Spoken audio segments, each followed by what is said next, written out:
एक बार की बात है, किसी शाहगंज नाम के गांव में एक गरीब अनाथ लड़की प्राची रहा करती थी।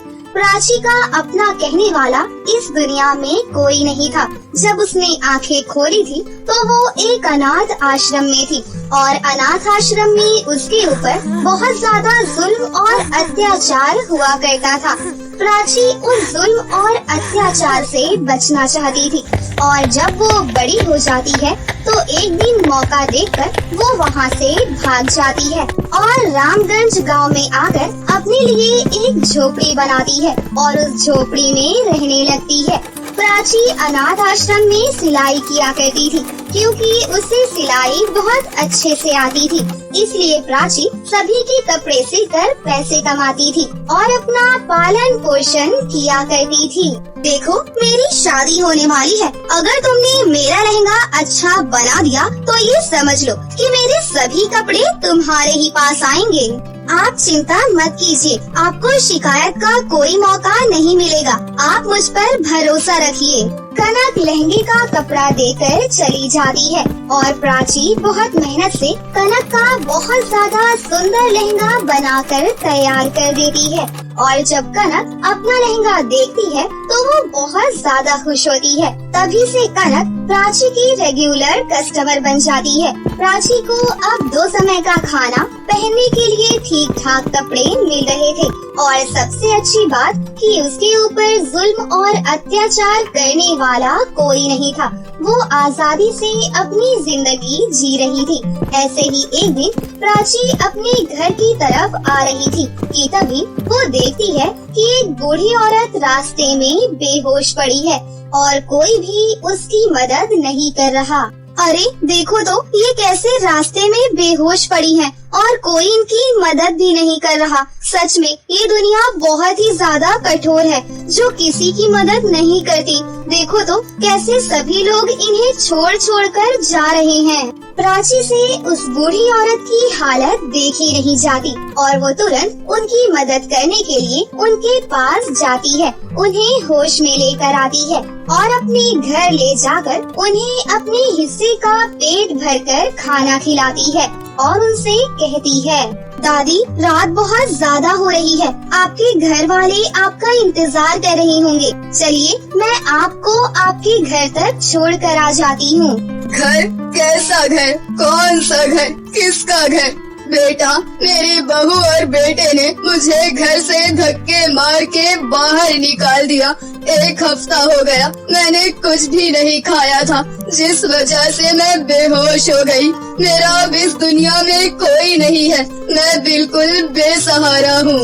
किसने कहा कि आपका इस दुनिया में कोई नहीं है? मैं हूँ ना आपकी पोती। वैसे भी मेरा भी इस दुनिया में कोई नहीं है। मुझे एक दादी मिल जाएंगी। आज से आप मेरी जिम्मेदारी है। मैं आपका ख्याल रखूंगी, मैं आपकी सेवा करूंगी। ऐसा कहकर प्राची उनके गले लग जाती है क्योंकि एक अनाथ लड़की को दादी का प्यार मिल जाता है और प्राची के ऊपर एक और जिम्मेदारी भी आ जाती है, इसलिए उसे और भी ज्यादा मेहनत करनी पड़ती है। ऐसे ही एक दिन कनक प्राची के पास आती है और उससे कहती है, प्राची, तुम मेरी बहुत अच्छी दोस्त हो और मैं हमेशा तुम्हारा भला ही चाहती हूँ। देखो, मैं तो अपने पति के साथ लंदन जा रही हूँ और यार, मैं जानती हूँ कि इस गांव में तुम्हारी मेहनत के तुम्हें पैसे नहीं मिलते। तुम कितनी ज्यादा अच्छी सिलाई करती हो और मिलता क्या है? चंद रुपए, जिस वजह से तुम अपना और अपनी दादी का पालन पोषण अच्छी तरह से नहीं कर पा रही।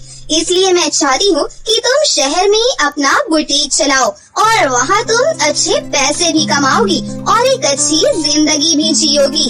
कनक, ये बात सुनने में तो बहुत अच्छी है, लेकिन तुम तो जानती हो कि मैं गरीब हूँ। शहर में बुटीक चलाने के लिए बहुत ज्यादा पैसे चाहिए जो कि मेरे पास बिल्कुल भी नहीं है। और हाँ, ये बात बिल्कुल सच है कि यहाँ मेरी सिलाई के कोई भी मुझे अच्छे पैसे नहीं देता, जिस वजह से कभी कभी तो मुझे भूखा भी रहना पड़ता है दादी का पेट भरने के लिए। लेकिन कोई बात नहीं, इसी का नाम जिंदगी है। उतार चढ़ाव तो आते ही रहेंगे।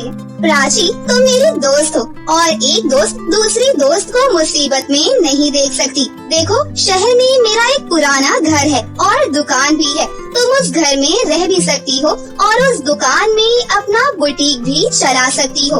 और देखो, अब मैं तुम्हारी एक नहीं सुनने वाली। मुझे पता है तुम बहुत खुददार हो, किसी के आगे हाथ नहीं फैलाती। लेकिन जब तुम्हारे पास पैसे हो जाएं, तो तुम मेरे घर और दुकान के पैसे लौटा देना। सिंपल। कनक, मुझे तो विश्वास ही नहीं हो रहा कि एक अनाथ लड़की को इतनी अच्छी दोस्त, इतनी अच्छी दादी भी मिल सकती है। एक अनाथ की भी इस दुनिया में रिश्ते हो सकते हैं, उससे भी कोई प्यार कर सकता है। ऐसा कहकर प्राची की आंखों में आंसू आ जाते हैं और कनक भी थोड़ी भावुक हो जाती है और वो प्राची से मिलकर वहाँ से चली जाती है।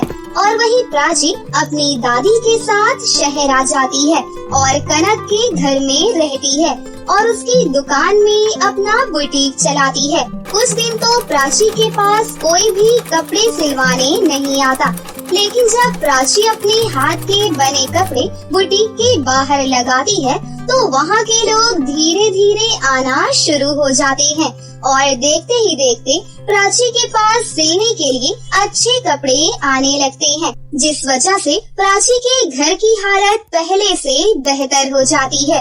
दोनों दादी पोती पेट भरकर खाना खा रही थी, लेकिन कहते हैं ना, गरीब के यहाँ खुशियाँ ज्यादा दिन रुक नहीं पाती। प्राची की बुटीक की वजह से सीमा नाम की एक लड़की भी बुटीक चलाया करती थी, जिसका प्राची की वजह से बुटीक पूरी तरह से चौपट हो जाता है और वो गुस्से से तिलमिला जाती है। नहीं, ऐसा तो नहीं हो सकता। पता नहीं ये गरीब कहाँ से यहाँ टपक गई। जब से यहाँ आई है तब से मेरा बुटीक पूरी तरह से चौपट हो गया। अगर ऐसे ही चलता रहा तो मुझे सड़क पर आने से कोई नहीं बचा सकता। मैं कितनी महंगी सिलाई लेती थी और ज्यादा अच्छे कपड़े भी नहीं बनाती थी, फिर भी मुंह मांगे पैसे मिलते थे। और जब से ये लड़की आई है तब से मेरा धंधा तो पूरी तरह से चौपट ही हो गया। अरे ये क्या, इतनी बड़ी गाड़ी में इसके पास ये कौन आया है? जाकर देखती हूँ। ऐसा सोचकर सीमा प्राची के बुटीक के पास जाती है, तो प्राची के पास एक बहुत ज्यादा अमीर औरत आती है और वो प्राची से कहती है, देखो, मैं एक फैशन शो ऑर्गेनाइज करती हूँ और मेरा फैशन शो होने में अभी 1 हफ्ता बाकी है। मुझे 1 हफ्ते में 100 लहंगे चाहिए। मैंने तुम्हारे बने हुए लहंगे देखे हैं, सच में वो बहुत ही ज्यादा सुंदर है। मुझे बिल्कुल वैसे ही लहंगे चाहिए। हाँ हाँ, क्यों नहीं। 100 लहंगे बनाने में थोड़ी ज्यादा मेहनत लगेगी, लेकिन बन जाएंगे। मैं रात दिन मेहनत करूँगी और आपके फैशन शो के लिए लहंगे बना दूंगी। और ये तो मेरे लिए सौभाग्य की बात है कि मेरे बने लहंगे आपकी मॉडल पहनेंगी। लेकिन इतना सब कुछ मटेरियल खरीदने के लिए मेरे पास पैसे नहीं है। आपको एडवांस देना होगा। एडवांस भी मिल जाएगा, लेकिन याद रहे ये मेरा बहुत बड़ा फैशन शो है, समय पर लहंगे मिल जाने चाहिए। ऐसा कहकर वो औरत वहाँ से चली जाती है। प्राची की खुशी का कोई ठिकाना नहीं था कि उसे इतना बड़ा ऑर्डर मिला है और सीमा प्राची के इतने बड़े ऑर्डर मिलने की वजह से और भी ज्यादा जलने लगती है और वो गुस्से से तिलमिला जाती है। अरे नहीं, ये क्या हो गया? अगर आज इस गरीब का बुटीक यहाँ पर नहीं होता तो ये ऑर्डर मुझे ही मिलता, और अगर ये ऑर्डर मुझे मिल जाता तो मैं तो माला माल हो जाती। लेकिन मेरा नाम भी सीमा है, सीमा। मेरे सामने इस गरीब को इतना बड़ा ऑर्डर मिले और मुझे ना मिले, ये तो मैं होने नहीं दूंगी। अब देख मैं तेरे साथ क्या करती हूँ। जितना उड़ना है उड़ ले। तुझे तो मैं ऐसा सबक सिखाऊंगी, ऐसा सबक सिखाऊंगी कि तू सिलाई करना ही भूल जाएगी। मेरा धंधा चौपट करने आई थी ना, अब देख मैं क्या करती हूँ तेरे साथ। यहाँ बेचारी प्राची खुश हो रही थी और वहाँ सीमा उसे बर्बाद करने का प्लान बना रही थी।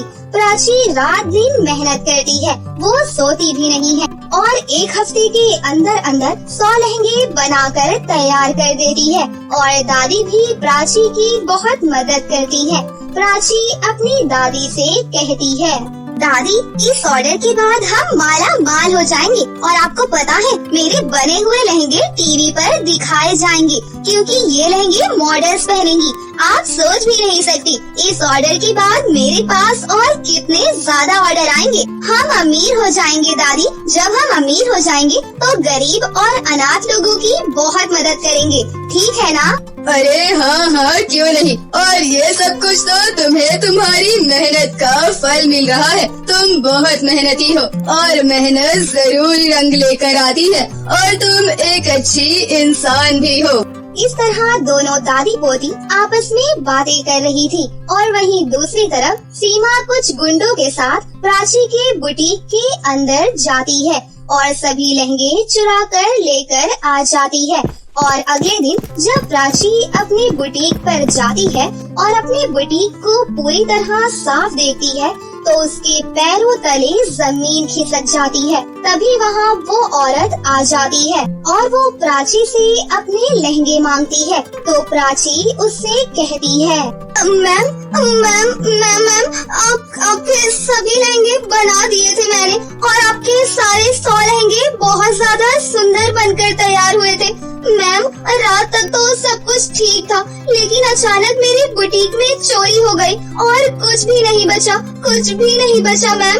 मैं तो बर्बाद हो गई। ये तुम क्या कह रही हो? तुम्हारा दिमाग तो ठीक है? कल मेरा फैशन शो है और तुम कह रही हो कि तुम्हारे बुटीक में चोरी हो गई। ये कहानियाँ ना किसी और को सुनाना, मुझे नहीं। मैं तुम्हारी चिकनी चुपड़ी बातों में नहीं आने वाली और तुम्हारे इन आंसुओं से भी पिघलने वाली नहीं हूँ। कल मेरा शो है और मुझे मेरे लहंगे चाहिए। अगर कल तक मुझे मेरे लहंगे नहीं मिले तो तुम सोच भी नहीं सकती कि मैं तुम्हारे साथ क्या क्या कर सकती हूँ। मेरा फैशन शो मेरे लिए मेरी जिंदगी है और कोई मेरी जिंदगी के साथ खेले वो मैं हरगिज बर्दाश्त नहीं करूँगी। कल तक का टाइम है तुम्हारे पास। उस औरत की ये बात सुनकर प्राची के पैरों तले जमीन खिसक जाती है कि वो एक दिन में 100 लहंगे कैसे बना देगी और अब मटेरियल भी नहीं है और पैसे भी नहीं है और बना हुआ माल चोरी भी हो गया। वहीं दूसरी तरफ सीमा ये सब देखकर बहुत ही ज्यादा खुश हो रही थी कि उसने प्राची को पूरी तरह से बर्बाद कर दिया। बेचारी प्राची अपने घर नहीं जाती और वो जंगल में एक जगह बैठकर अपनी किस्मत पर बहुत रोती है। दादी, हमारी खुशियों को किसकी नजर लग गई? किसी ने मेरे बुटीक के अंदर चोरी की। मैंने कितनी मेहनत से रात दिन एक करके 100 लहंगे तैयार किए थे। दादी ने भी मेरी कितनी मदद की थी। सब कुछ खत्म हो गया। हम कितने ज्यादा खुश थे। अब मैं कल तक 100 लहंगे कहाँ से बनाऊंगी? अगर लहंगे नहीं बनाए तो पता नहीं मोहिनी मैम मेरे साथ क्या करेंगी। मैं क्या करूं? मुझे तो कुछ भी समझ भी नहीं आ रहा। हे ऊपर वाले, हम गरीबों के साथ ही ऐसा क्यों होता है? हमारी खुशियों को किसकी नजर लग गई? मेरी मदद अब कौन करेगा? इस तरह से प्राची बहुत ही ज्यादा रो रही थी कि तभी उसकी नजर एक चमचमाती हुई मशीन के ऊपर जाती है, जिसे देख अरे इस घने जंगल में ये चमचमाती हुई सिलाई मशीन किसकी है और ये कैसे सोने की तरह चमचमा रही है? ऐसी मशीन तो मैंने अपनी जिंदगी में कभी नहीं देखी। मैं तुम्हें दिखाई दे रही हूँ, इसका मतलब तुम एक परी की बेटी हो, बहुत अच्छी हो, नेक दिल लड़की हो। तुमने कभी किसी का दिल नहीं दुखाया, हमेशा अपने से पहले दूसरों की मदद करती हो, कभी लालच नहीं करती। तभी तो मैं तुम्हें दिखाई दी हूँ। मैं परियों की जादुई सिलाई मशीन हूँ। परियों ने मुझे पृथ्वी पर इसलिए ही छोड़ा है ताकि मैं मुसीबत में आए लोगों की मदद कर सकूं। और परियों की जादुई सिलाई मशीन सिर्फ उन्हीं लोगों की मदद करती है जो लालची नहीं होते और दूसरों की मदद करते हैं। दरअसल तुम्हारी माँ तुम्हें लेकर पृथ्वी पर घूमने आई थी, लेकिन कुछ चुड़ैलों ने उन पर हमला कर दिया और वो यहीं पर मर गई, जिस वजह से तुम यहाँ अकेली रह गई। पर अब तुम परेशान मत हो, आज से मैं तुम्हारी मदद करूँगी। अब तुम्हें जिंदगी में कोई भी परेशानी नहीं होगी। चलो अब तुम मुझसे जो मांगना चाहती हो वो मांग सकती हो। क्या मैं सच में एक परी की बेटी हूँ? और क्या सच में परी की जादुई सिलाई मशीन? मैं आपसे जो भी कुछ मांगूंगी तो आप मुझे तुरंत दे देंगी? परी की जादुई सिलाई मशीन, मैं एक बहुत बड़ी मुसीबत में आ गई हूँ। मेरे बुटीक में चोरी हो गई और कल तक मुझे 100 लहंगे देने हैं। क्या आप मुझे सुंदर सुंदर अलग अलग डिजाइन के 100 लहंगे दे सकती हैं? प्राची के इतना कहते ही परियों की जादुई सिलाई मशीन उसके सामने बहुत ज्यादा सुंदर सुंदर अलग अलग डिजाइन के 100 लहंगे दे देती है। ये देखकर प्राची बहुत ही ज्यादा खुश होती है और वो परियों की जादुई सिलाई मशीन को अपने घर लेकर आ जाती है और वो लहंगे मोहिनी को दे देती है। मोहिनी लहंगे देखकर बहुत ही ज्यादा खुश होती है और जब परी की जादुई सिलाई मशीन के लहंगे मोहिनी की सभी मॉडल पहनती हैं, तो प्राची के पास एक के बाद एक बड़े ऑर्डर्स आने शुरू हो जाते हैं, क्योंकि सभी को वो लहंगे बहुत ही ज्यादा पसंद आते हैं। प्राची परी की जादुई सिलाई मशीन की मदद से सभी ऑर्डर यूं ही चुटकियों में पूरे कर रही थी और एक दिन प्राची बहुत ही ज्यादा अमीर हो जाती है। उसके शहर में जगह जगह बुटीक खुल जाती है और वो गरीब और अनाथ लोगों की बहुत ही ज्यादा मदद करती है। प्राची को इस तरह से कामयाब होता देख सीमा बहुत ज्यादा परेशान हो जाती है। अरे नहीं, ये क्या हो रहा है? इस प्राची के तो पूरे शहर में जगह जगह बुटीक खुल चुकी है और उसका कितना ज्यादा नाम हो रहा है। बस सभी की जुबान पर एक ही नाम है, प्राची प्राची प्राची। मैंने उसे बर्बाद करने के लिए क्या कुछ नहीं किया, लेकिन फिर भी उस गरीब की किस्मत कितनी अच्छी है। वो कितनी ज्यादा अमीर हो गई, लोगों की कितनी मदद कर रही है। लेकिन 100 लहंगे को कोई इतनी जल्दी कैसे बना सकता है? ये बात तो मुझे हजम नहीं हो रही। मुझे पता तो लगाना पड़ेगा कि आखिर उसने इतनी जल्दी इतना सारा काम कैसे कर दिया। ऐसा सोचकर सीमा प्राची के घर जाती है तो प्राची परी की जादुई सिलाई मशीन से सुंदर सुंदर लहंगे, फ्रॉक, ड्रेस ये सब कुछ मांग रही थी।